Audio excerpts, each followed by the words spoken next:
Hello, good afternoon. Welcome to Joy News today. We're coming to you live from our studios in Kokomlemle. We're on DTT because we're free to on DSTV channel 421 and GoTV channel 125. We are a home of independent, fearless, and credible journalism. Coming up this afternoon, Pentecost elder kidnapped by armed robbers in South Africa released. He was not found. He's been freed. So, of course, when this thing happened, the police got involved, and then other authorities, that were seized with this matter also started doing their best.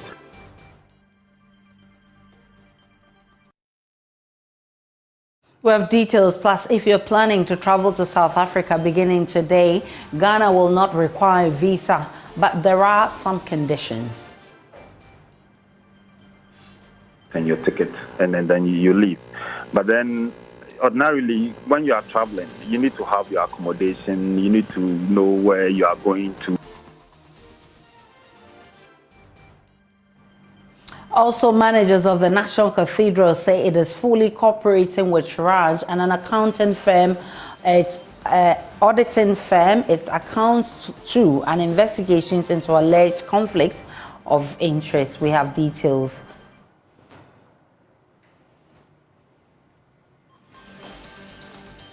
And in Parliament, minority demands answers from government following allegations that Ghana's 30% stake in Vodafone has been sold for $100 million on credit. Hearing that Vodafone have been sold out on credit at $1 billion worth at less than $100 million. The minister must come and answer to this house.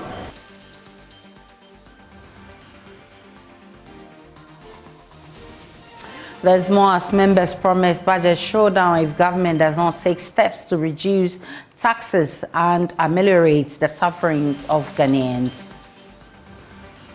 We'll bring you all that plus business, showbiz, world news and sports coming up shortly. We're also live on Facebook, YouTube, Instagram and X at Joy News on TV. My personal handle is at the Nana Aisha. Please stay.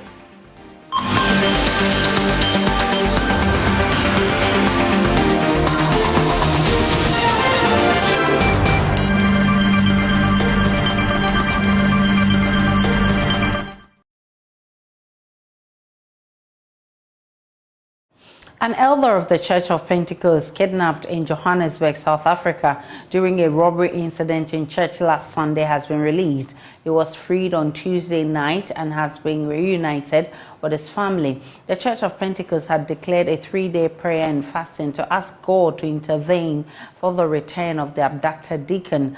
Ghana's High Commissioner to South Africa, Charles O'Reilly, tells my colleague Elton Broby the police was instrumental in freeing the church elder. Successful people in life, and what we shadow, there are some key principles here on the Bobra.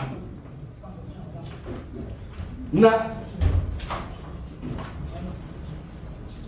oh yes, sir. He was not found. He's been freed. So, of course, when this thing happened, the police got involved. And then other authorities, that were seized with this matter also started doing their best. The Church of Pentecost itself, the Ghana High Commission, were thoroughly briefed. Then, subsequently, the deacon was freed. So as we speak this morning, last night, he joined his family. He's doing well. He's with the family now. What briefing did you get? Was it a case of kidnapping, robbery? It's kidnapping, because if you take somebody against his will, and then what else, can we say? So you all saw the video. The guys went in there, they, robbed all the congregants of their mobile phones, their wallets, their monies and whatnot. Then they took him along. So he was kept in their custody for 48 hours, but thankfully he's been freed now. So the police was involved in... Absolutely, okay. They were. And there was no ransom paid? No. So in terms of protection for the Ghanaian community, what has been done? Elton, I would say this is an outlier. This is one of South Africa is a very beautiful country, and then in most of these cities across the world, across the globe, everywhere you go, you have some pockets of some of this criminality, going on. I wouldn't say this should define South Africa because it's South Africa welcomes people across all divides. So I would say that this is a one-off thing, and that Ghanaians have been adequately prepped over.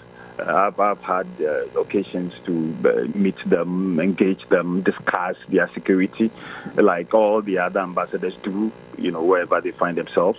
Because everywhere you go, you just have to take good care of yourself. But have you also been in touch with this Dickon? Yes, I have. And I have. Is he in good spirits? Yeah, he's okay. He's doing well. He's fine. There's, however, good news for Ghanaians traveling to South Africa, because beginning today, you will not require a visa to enter that country. This follows a successful agreement between the two countries. There are, however, some conditions that must be met before entry. Here's Ghana's High Commissioner to South Africa, Charles Oredu. And your ticket, and then you leave. But then ordinarily, when you are traveling, you need to have your accommodation, you need to know where you are going to, and so that when you're engaged, or when you are engaged by the border control officers, you tell them, you convince them that indeed you are coming in to visit, and that you're not coming in to work, because the arrangement frowns upon people or Ghanaians who will come in to stay forever, or Ghanaians who will come in to study on this arrangement, or Ghanaians who will come in and then refuse to leave the jurisdiction. So with your passport, just get your ticket. You need to have your accommodation too, so that when you get there and then you ask where are you going and all that, then you tell them, but then it should be normal. They should allow you in. We did the test run and it was perfect. And then the 90 days is cumulative, meaning that, so if you enter South Africa today and you plan to stay, let's say, 10 days, they would subtract the 10 days from the 90 days for a year. So now you're left with 80 days.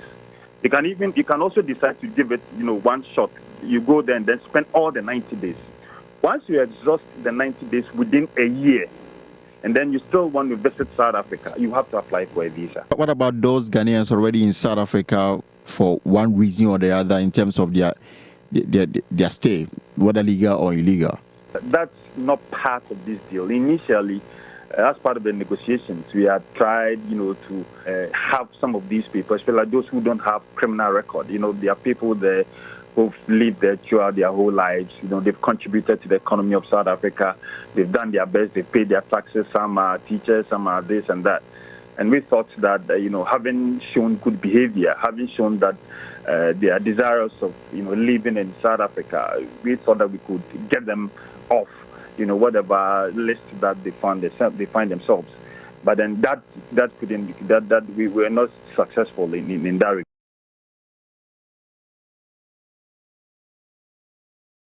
That was Ghana's High Commissioner to South Africa, Charles Oredu. Let's now cross over to South Africa and speak with a Ghanaian journalist resident there, Yakubu Moro, for more. Yakubu, which time of the night did the rescue happen? Thank you. It was on Sunday around 10 a.m., which is Ghana time. Sorry, South African time, which is approximately 8 a.m. Ghana time. So the whole congregation were in the church. The church do conduct 2 services weekly on every Sunday. The first service only comprised of only Ghanaians due to the language barrier. They make use of the local language, which is key. And then the second service kicks in right after the first service, which comprises of English and then a local South African language. And that comprises of migrant or foreigners and then South Africans also. That form part of the second service. So during the first service, that was the actual service that included the elder who was kidnapped. And then according to the investigation, when these robbers arrived at the premises of the church, they were demanding for the elder, you understand, who is an integral member of the church. And also, he is also a member working with one of the banks in South Africa. So it's sort of like an attempted, a plotted plan. They came in with a purpose, and that purpose was kidnapping one person.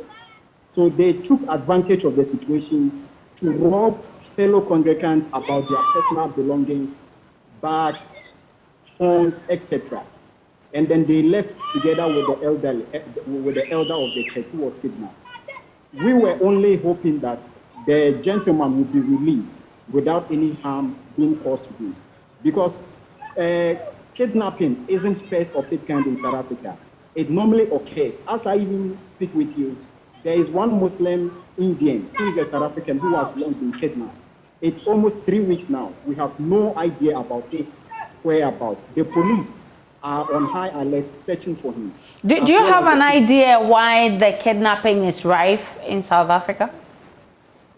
It all boils back to crime, because people will do whatever it takes to make money out of frustration, and then out of the economic hardship that they are facing. Previously, people easily bumped into your shop to rob you of your belongings. So now they realize security is on high alert. So now the new mode of operation is kidnapping. They can kidnap you, like here behind me is a school. I came to pick my kids. They can just come in here, walk in, even kidnap a student, one of the learners. Then they will phone your family to pay this sum of money. Afterwards, that is when they will release the hostage. So how is the deacon? How is the deacon as we speak? Thank God he survived with no bodily harm. But there is something that we call post-trauma. Whatever situation you pass through, there is a trauma which you have to go for counseling just to cycle you out of that. So we are hoping that at least in the next coming days, he will be out of that, and maybe there wouldn't be a setback whenever he recalls the incident that transpired. Has he said anything? Has he said anything since he was released? The whole matter is still under police investigation, because yes, he has been released, but the criminals need to be apprehended and face the might of the law. So he's been declining to speak to us, and we are even not forcing him to indulge more information to us. It's better he deal with the police so that the police will be able to apprehend the suspect, because we need to put a total stop to such crime. Moria Kubo is a journalist in South Africa. Thank you so much for updating us on this matter. Let's get on to other stories. The minority in parliament is alleging government has sold Ghana's 30% stake in the Vodafone for what they say is a paltry $100 million. According to former minority leader Haruna Idriso, who is also a former communications minister, Ghana's interest in Vodafone is worth more than $1 billion and cannot understand why it will be sold for cheap and on credit. He's demanding that the communications minister, Eslo Usekofo, if programmed to appear before the House, answer urgent questions on the transaction.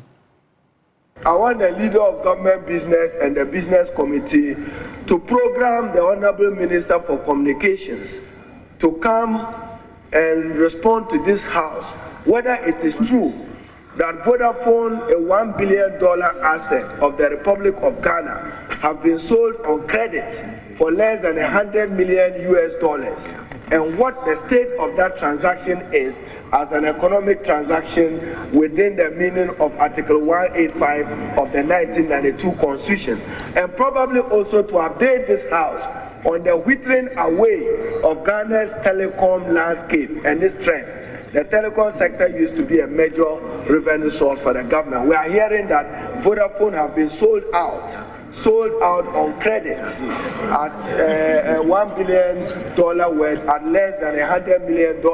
The minister must come and answer to this House the withering away of our telecom sector and their inability to pay revenue to government. But more importantly, you know I don't speculate, Minister for Agri. You know that I'm above speculation. I'm like the blind man. When I say I'll throw a stone, I'm stepping on the stone. I'm aware that $1 billion, I said yes, it's on credit. Let them come and deny. Yes, it's not been paid for. Thank you, Mr. Speaker. So I want the Minister for Communication to come and answer and probably add the preparedness of the country for a 5G generation. I thank you, Mr. Speaker.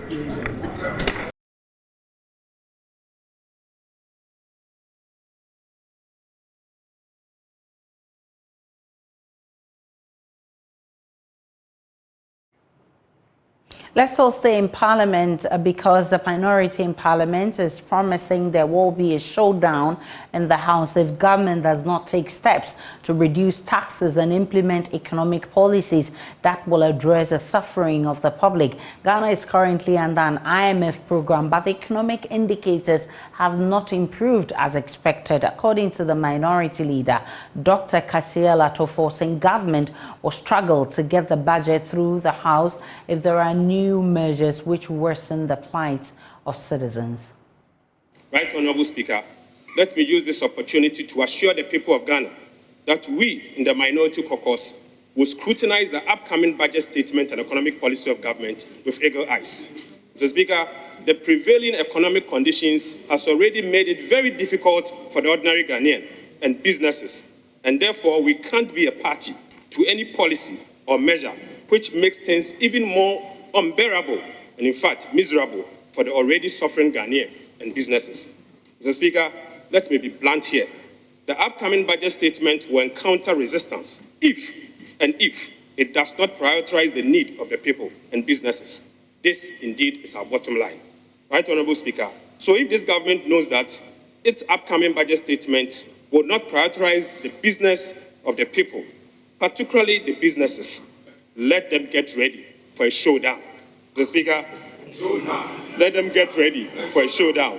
Right, Honorable Speaker, the Minority Caucus, we have not forgotten the cry of the people of Ghana.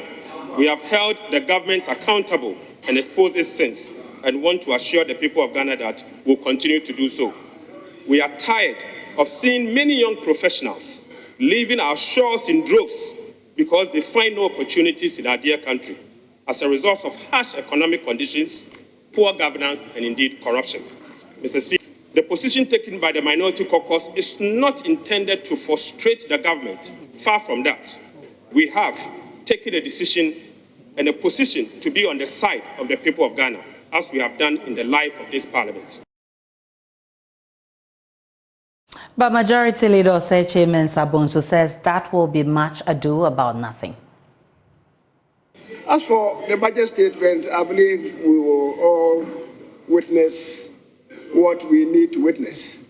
And I believe since this government assumed the reins of governance, nothing but the truth has ever been told to this country. And indeed, the truth will be told to this country. And I believe that people will see what steps that government has been taking to really reposition this country.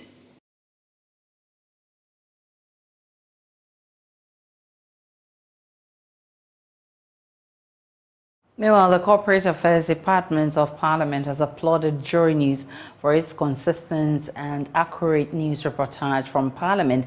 This came up when a team led by the Director of Media Relations paid an official visit to the Joy newsroom, singling out for mention Joy News' Kwekwa Asante for his sterling performance over his colleague parliamentary correspondent. Director of Media Relations David Sebastian Damoa said the department is instituting various initiatives to help train and arm a lot more journalists of its kind to put out accurate and rich reports from Parliament.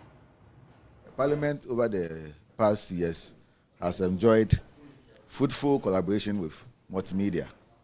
And I want to congratulate you and especially your reporter. We have a lot of media houses that report from Parliament. But for the past few months that we have assumed office, we realized that at the end of the day, if we conduct our media monitoring activities, it's just a few media houses that carry out the reports. And if you look at the quality of the report that even comes out, I think multimedia stands tall. So we want to take this opportunity to applaud your reporter. He has been doing a very good job. I think almost every day, when he's in the house, I just follow his reports. And we pray that that collaboration will be consolidated as we move forward, so that Parliament and multimedia will have a very good working relationship. As part of our activities, we want to initiate what we call Editors Forum. So this will be an opportunity where we'll meet with the various editors and senior reporters of the media houses to interact with leadership of Parliament, for them to have that working relationship, for them to interact with them, and then ask them any question that borders on parliamentary democracy and then our development as a whole. Then we also want to create another platform where the Right Honourable Speaker, from time to time, will also interact with the media. We call that one the Speakers Forum, where the Right Honourable Speaker will interact with senior reporters and editors. We realize that there's a gap. Normally, we only see the reporters who come to the House to report, but there are other people who work behind the scenes and ensure that the work that comes out is of good quality. So in order to bridge that gap and also ensure that we bring Parliament closer to the people through the media, we believe that when we create that platform for the press or for the media houses to interact with the Right Honourable Speaker, it will serve as a very good platform to ensure that that gap is also bridged. Adding his voice is Deputy Director in charge of the media, Dr. Lawrence Kwatineshia, who says as development partners, the department looks forward to more collaborations. Promises that they are going to construct roads, they are going to do this, but they are going to do that. But the main role or function of the MP is deliberative, representational, oversight of the executive, financial control, as well as the legislative. So as members of the fourth estate of the law, you will use your network to educate the people, for them to appreciate the mandate of Parliament or parliamentarians, so that some of the pressures on the MPs can be minimized. The Joy News team, however, pledged to continue with the good work and also expressed hope the department will give them the necessary support to work smoothly from Parliament. I'm happy with what you are doing to build the capacity of the reporters. When we were there, we fought with the leadership to give us an office space. I don't know whether that has been done. Yes, yeah, Nana tells me it's been done, which is very good. And then also access to the committee hearings, because that is really where most of the work are done. And now that you are with the coming in of the new standing orders, you're going to make sure that reporters have access to some of these committee meetings is also a plus. And I think that, I mean, just like if you're a reporter and you want to learn, that is clearly the place to be. These are platforms that are going to really enrich what we are already doing and make it better. We can only do better. I mean, as far as the future is concerned, we definitely cannot go back. And so, yes, we want to give you that assurance that so long as we are together in this, we will do well to play our parts, as long as you also stay with us to do your part, so that the greater goal is achieved. The trainings and everything will become more abreast of the workings of Parliament and bring that to bear, obviously, in our reporting. So the closer you draw to us, the better the information flow. And like you've already said, we are at the forefront of putting information out there when it comes to Parliament. We are still your partners in this, and we're hoping that that will continue to be so. Away from that, managers of the National Cathedral say they are fully cooperating with the Commission on Human Rights and Administrative Justice and some accounting firms auditing its books and also investigating into alleged conflict of interest by some trustees of the project. Executive Director of the project, Dr. Paul Opoku-Mensah, says they have been transparent in the management of the project. He was addressing political parties on the progress of work. At the moment, I want to begin with the fact that at the moment there are two ongoing audits of the National Cathedral project that seeks to look into issues of accountability, namely, one, an investigation by Shraj into issues of conflict of interest and procurement, and two, a financial audit by Deloitte. So the notion somehow that we are running away from accountability is simply false. In fact, since January, Shraj has been involved in detailed investigations. We've been cooperating. They've been, but the last information I saw from Shraj was a questionnaire to the contractors. about how they came to be selected, and they wanted all the details. So everything is being detailed. There's detailed audit, Deloitte, extensive information they wanted. The last information they wanted was even anybody who's contributed to the National Cathedral, they wanted details. So to be sure that there's not been any fishy, we say we are committed to ensuring that the process takes the time it needs, so that we will restore the confidence in this project so really that's the idea that somehow a project of this nature would not want to be accountable. It's not, I can't fathom it, I can understand it. But all this notwithstanding, I want to state categorically that there is no criminality in this project. We have implemented the project with integrity, including accounting for all the monies from the state to the National Cathedral project. We've repeated this and we repeat it again. There is no criminality in the National Cathedral project. We have implemented this project with integrity and accounted for every penny. He also dismissed as mischievous claims of non-transparency in the payments of the key architect, said David Ajayi. In the case of the consultants, let me stress that this included a list of all the companies in the consultants team. There's always this idea that somehow we brought in an architect and paid him huge sums of money. No, we don't actually have a contract for an architect. We have a contract for a consultant and a design team, made up of about 12 to 15 companies, majority of them are Ghanaian companies. So all the engineering work, almost all the companies are Ghanaian companies. For the largest company in this project, actually, the design team, Mr. Safubuachi and Partners, who are some of the leading engineering coming from the first. They actually did the job 600. So we've really, this idea that somehow one architect is receiving, no project gives that kind of money to an architect. And we don't have a contract for an architect. We have a contract for a design team with Ajayi Associates being the lead consultant. All this information, so selection and payments to the architects. While a project of this nature would always have opposition, we are nonetheless concerned about the representations. For instance, the continuous presentation of the contract to the consultant is worrying, as none of the amounts bandied around comes anywhere near the contract amount.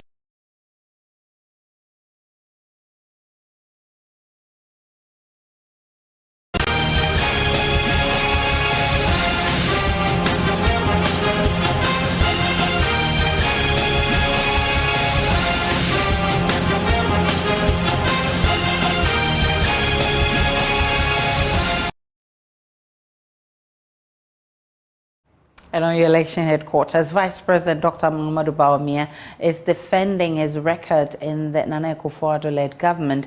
According to him, although his role as Vice President does not give him full control to manage the economy, he has supported the government with great ideas that have transformed the country. Dr. Bawumia is therefore convinced that electing him as president will give him power to take decisions in making the economy much better. There's more in the following report by Samuel Mbura.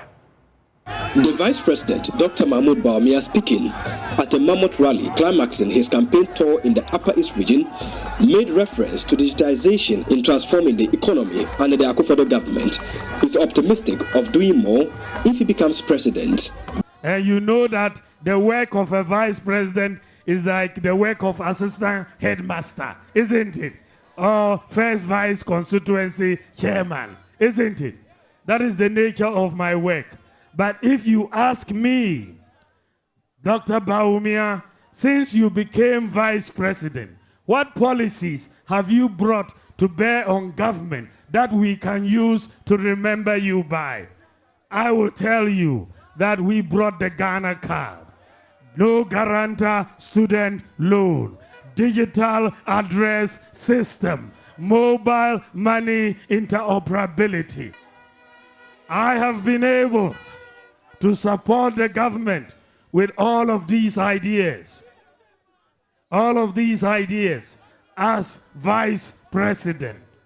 It means that if by the grace of God you make me the presidential candidate and I become the president, I'll do much, much more. I'll do much, much more for all of us. Dr. Bawumia also indicated that among the 4 aspirants contesting the flag bearer race in the NPP, he is the only candidate that is a threat to the political fortunes of the NDC in the 2024 general election. In 2020, didn't we beat him?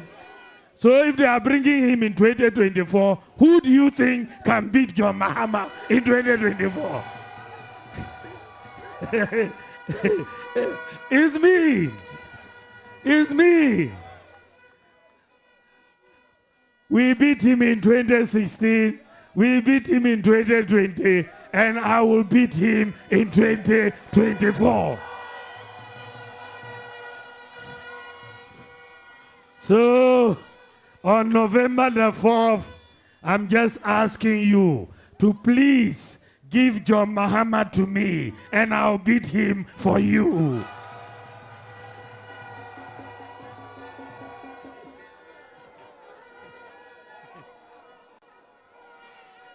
Wife of the Vice President, Samira Bawumia, has also extolled the qualities of her husband that make him suitable to lead the party. Are we ready for an honest leader? Are we ready for a humble leader? Are we ready for a hard-working leader? Are we ready for a leader who will unify us and not divide us? Are we ready for a leader who will take us to victory, inshallah? Jawam, are we ready for 4th November? Are we ready for 4th November? Are we ready for 4th November? I want Upper East to send a strong signal. I want Upper East to send a strong signal. And the signal is that it is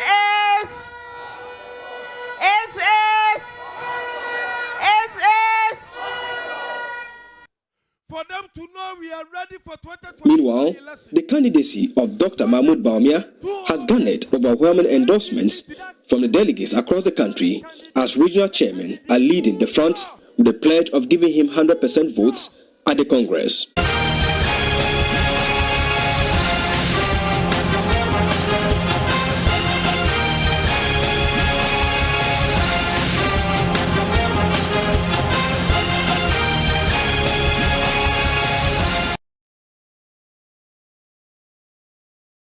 The youth of Garo and Tempani in the Upper East region are demanding an unqualified apology from the Ministry of National Security and the Ghana Armed Forces for the brutality meted out to civilians in the 2 districts at dawn on Sunday. At a joint press conference in Garo, the youth also demanded a full-scale investigation into the incident. According to them, some personal belongings of some of the civilians were taken away from them and must be returned.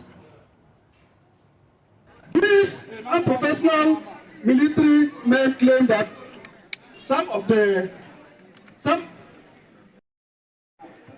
alleged 4 national security operatives who were in Garu on an official assignment bare-faced falsehood peddled by the Ministry of National Security.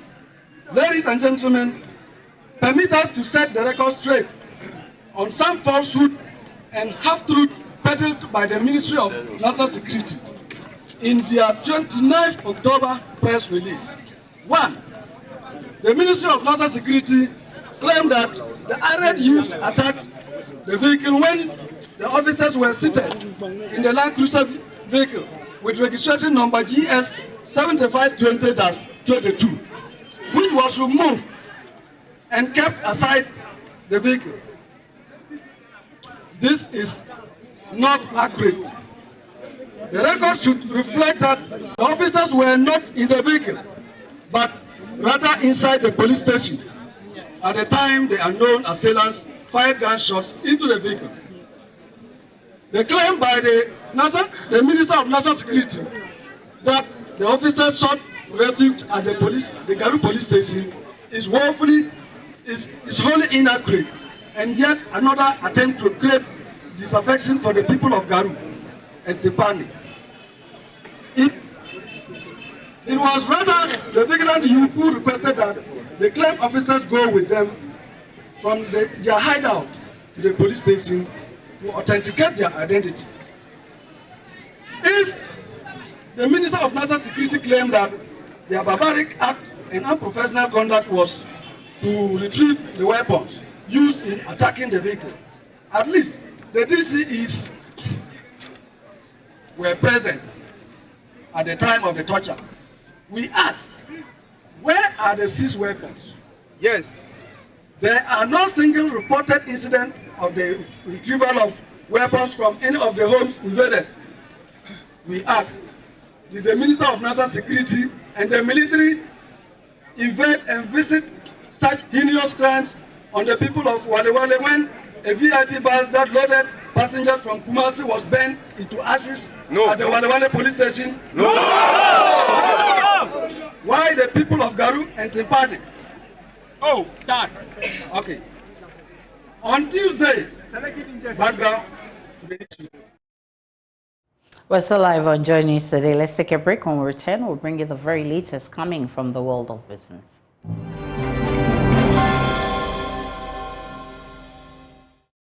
Hi, good afternoon. Welcome to Business. My name is Darryl Kwao.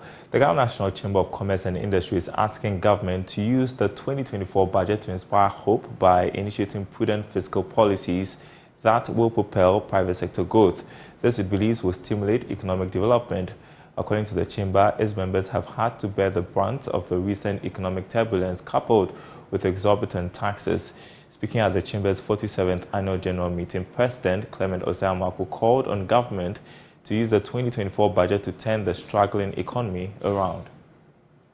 Speaking to Joy Business at the 47th Annual General Meeting of the Ghana National Chamber of Commerce and Industries, President of the Chamber, Dr. Clement Osei-Amoako, stated that businesses over the last couple of years have been reeling under the harsh economic conditions, hence the need for prudent economic policies to stimulate private sector growth. We had made it clear to the government to look at reducing some of the taxes, especially the key one is the COVID tax that we have always been mentioning. We believe that the private sector rather needs more hand than to suffer when we are talking about economic challenges. The situation is that our businesses are not doing well. And so if there are some tax that will not help us to grow, then it's inimical to our growth. Responding to these concerns, Minister of Trade and Industry, K.T. Hammond, said government is not oblivious of the current economic conditions, therefore will institute measures to support the development of the private sector. We as a government would continue to implement transformative initiatives and key strategic sectors which would anchor our vision of industrialization. Under the members of this dynamic chamber and its partner business associations, I wish to assure you that your businesses are key to our competitiveness in the domestic market as well as within the context of the African continental free trade area. Delivering the keynote address, Chairman of McDan Group, Dr. Daniel Macaulay, called on businesses not to give up yet, as there are diverse opportunities in the midst of the economic difficulties. Many a time there's blessing in difficulties. If we all brace ourselves to the challenging times, you realize that there is hidden in it the opportunity. So for me, we cannot all continue complaining. We have to find opportunity amidst problems.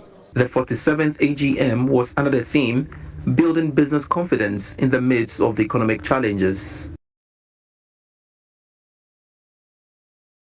Now, indigenous textile manufacturer GTP has opened its maiden retail and ready-to-wear shop in Accra. As the first of its kind in Ghana, the shop, which is located on the Oxford Street in Osuhia in Accra, will provide customers with a wide range of new and old fabrics as well as exciting contemporary outfits made for all occasions. Here's more in this report. The outdooring of GTP's new retail and ready-to-wear shop in Accra witnessed a lot of excitement from patrons. The shop, which is located on the vibrant Oxford Street in Osu, is aimed at offering customers a fusion of authentic traditional GTP fabrics with contemporary fashion styles. The move is expected to introduce the indigenous fabric line to the young and young at heart with trendy fashion lines. Marketing Director of GTP, Mary Ann Boating, details the rationale behind GTP's first ready-to-wear shop. They wanted a way that they can come into a shop, just like they pick Western fabric. They can come into a shop and then pick a ready-to-wear outfit for any occasion at all. In the past, it was just the fabric. And then they have to go through the trouble of going through a seamstress or a tailor, which is why we decided to launch our new ready-to-wear collection with the consumer in mind. So it caters for all shapes and sizes, especially our Ghanaian shapes, body shapes and sizes, which most of the Western fabric do not cater for. And it also allows convenience. Here are options available to customers who may not be able to do walk-ins. We actually have a service, a bespoke service. So if you come into the shop, and I'm sure you see everything, you see a lot of things that you like, but if you don't find something that you like, we actually have a service that actually provides you tailor-made outfits to your specifications, or you can call in and then order ahead and then pick it up or be delivered. We also have an e-commerce site.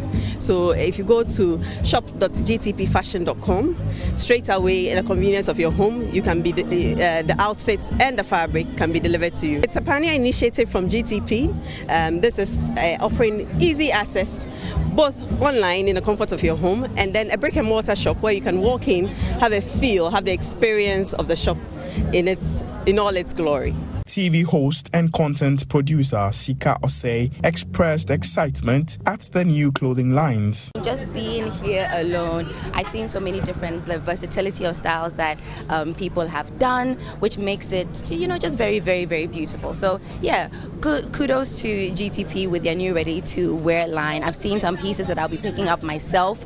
I think I can use it for church. I can use it to go shopping. I can use it to just do just about anything. So yeah, it's beautiful. Getting trendy or ready-made outfits has been made easy through GTP's new fashion lines. Alternatively, customers can visit shop.gtpfashion.com for your outfit.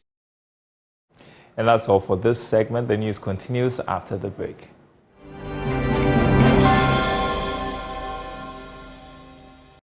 Good afternoon. Let's do sports now. On Joy News today with me, Muftao Nabila Abla. The Confederation of African Football has announced nominees for the 2023 CAF Player of the Year. Ghana's Thomas Partey and Mohamed Kudus have been nominated as part of the players who will be in contention for the top gong of the continent football governing body. The announcement, which was made just about a couple of minutes ago, has Thomas Partey and Mohamed Kudus, two of Ghana's stars during the World Cup in Qatar. Though the senior national team exited the competition at the group stage level, Mohamed Kudus especially stood tall among his peers during the competition. The awards ceremony is scheduled to take place later this year. And also, Ernest Nuama, he has been nominated for Young Player of the Year. Meanwhile, the Black Stars will begin their campaign for the next FIFA World Cup, which is going to happen in the US. And also later today, we'll have the semi-final of the African Football League. It is Al Ahly versus Mamelodi Sundowns, and also Esperance to come against Wydad. Al Ahly, they are at home against Mamelodi Sundowns, but Sundowns have got a 1-goal advantage. And also in the second tie, which is going to be between Esperance and Wydad Casablanca, Wydad have got a 1-goal advantage ahead of the semi-final. Both games will be live on Joy Prime. That's your sports for now. We do have more sports stories on myjoyonline.com. We appreciate your time.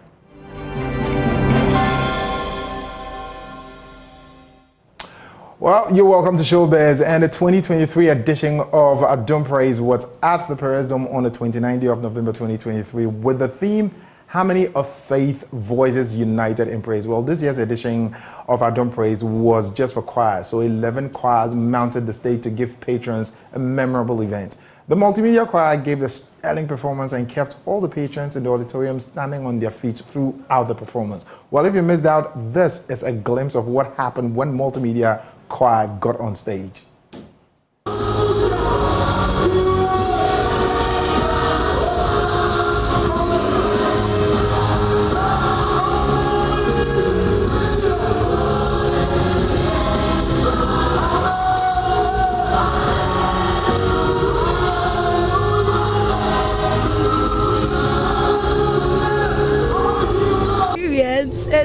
It's so massive, and I'm so happy. I'm very happy to have an encounter with a lot of people, and as you can see, my voice is already going because the joy, Charlie, I can't even express myself because I've experienced FA Grace, and I can't wait to see PSA Esther, Kofi Pepra, and the rest. I'm so overwhelmed, and I've even gotten strength because the word says that the joy of the Lord is our strength, and I've been overwhelmed. I don't even know what to say again. To the organizers is that God richly bless everybody who contributed to the program. I think this thing should continue, and it's going to open doors for a lot of people, and I'm saying that may the Almighty God show his blessing upon everybody who's spending is inside this program. I came all the way from Kaswa just to experience Adum Praise, so everything is good. The ministers, they are on point, everything is on point. That's eternity, yeah, because the performance was mad, everything is on point, everything is on point. So I think eternity is good. I'll say God bless you all because it's not easy to organize such a big program. So God bless you all. That's what. Yeah, I'm very, very, very fulfilled and excited. I really got what I wanted. That as at now, I'm satisfied, and I know I'm not going empty-handed. Whatsoever words are in the song and whatsoever movement I did, God has appreciated it, and I know whatsoever blessing I deserve, me and my generations will get it. This is my first time, but I think it's a great experience. I enjoyed the choir, the various choir. ICGC was good, and because I'm a Voltarian too, I liked our own people, the Better Revival choir.